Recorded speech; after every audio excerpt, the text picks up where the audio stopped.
little girl, and she will always cry, shouting, "Daddy, please stop! Daddy, it's paining me! Daddy, it's scary!"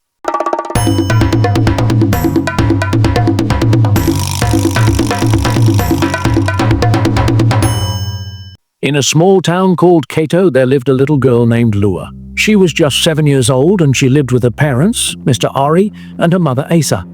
Lua was a very beautiful girl who had a beautiful smile, but unfortunately, she never got a smile because she was not happy in her own parents' home. It all began one day when Lua was in her room and her father, Mr. Ari, walked in. He said to her, "Lua, I want to show you what it means to be a woman, but you must not tell anybody. It is a secret. Make sure you don't tell anyone." Little Lua did not know what her father meant, but she trusted him. Of course, it is her father, and she trusted whatever her father said. Mr. Ari started having intimacy with his 7-year-old daughter. He forced himself on the little girl, and she will always cry, shouting, "Daddy, please stop! Daddy, it's paining me. Daddy, it's scary." But Mr. Ari would not listen. Lua didn't understand what was happening. She only felt a sharp pain down below that scared her, and it was hurting her. She ran away most times, but Mr. Ari would always catch her. At 7 years old, Lua was traumatized. You must be wondering where Mrs. Asa, her mother, had been. Why this is going on? Stick with me with this story. Mrs. Asa owned a very big shop in the city.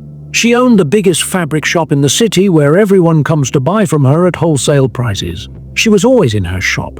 She was so into her business that she never cared to know what is happening in her home. Mr. Ari, on the other hand, was a man who worked from home, creating websites for companies, so he had the time to commit the atrocities he's committing because he was always at home alone with his daughter Lua.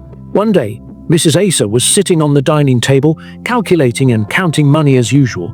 That is all she cared about. Then Lua walked up to her and said, "Mommy, why does Daddy hurt me when you are not around?"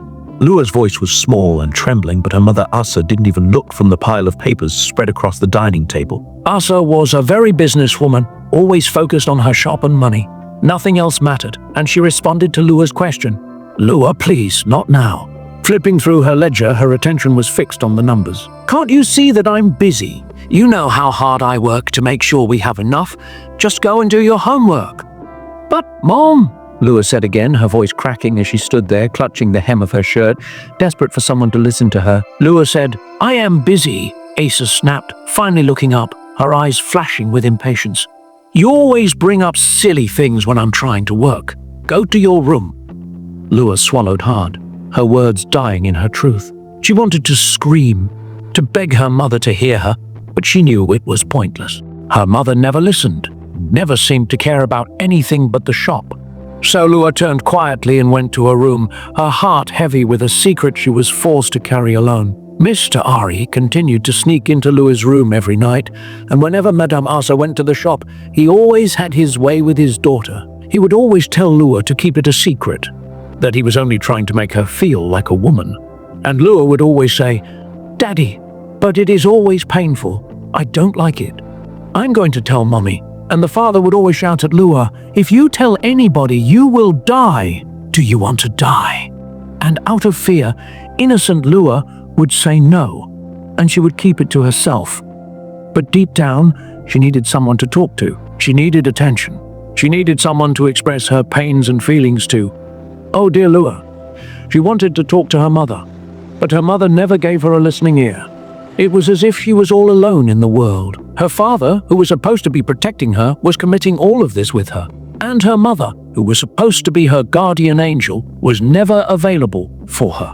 One evening, Lua was sitting at the staircase crying, her eyes swollen. She had gone to her mother again, hoping, praying that this time Asa would listen. But it had ended like all the other times. "Mom, can I talk to you? It's about Daddy," Lua had whispered, her hands trembling as she gripped the edge of the table where Asa was counting her money. Asa didn't even look up. "What is it now, Lua? You are always complaining about something." Lua's heart pounded in her chest. "It's about what Daddy does when you are not home." He. She couldn't bring herself to say it. The words felt like they would burn her throat. "Lua, I don't have time for this," Asa said sharply, slamming the pile of cash down on the table. "You are always making up stories. Daddy works hard to take care of us. and you are just trying to cause trouble, you little brat. But Mom, please. Lua's voice broke, tears streaming down her face as she begged her mother to listen. I said enough, Asa yelled, her patience snapping. If you are not happy here, maybe you should go live somewhere else. Stop being so dramatic. You are just trying to get attention. Lua was torn into silence. She felt the walls of her world close in on her. No matter how hard she tried, her mother always shoved her down. No matter how much she cried, Asa never believed her. The one person who was supposed to protect her couldn't even see her pain. The next morning, Lua sat at the breakfast table, her eyes dull and lifeless. Asa was already dressed for the day, her bag packed with other slips and money. Make sure you behave today, Lua, Asa said, kissing the top of her head. Lua sat absently, not even noticing the tears brimming in her daughter's eyes. I have to meet an important client. As soon as Asa left the house, Mr. Ari's mood changed. He smiled at Lua in a way that made her skin crawl. The man was a monster, hiding in plain sight. Weeks went by, and the same pattern continued. Lua tried to tell her mother again and again, but Asa was too consumed by her business. She always dismissed Lua's cries for help, calling her dramatic or too sensitive.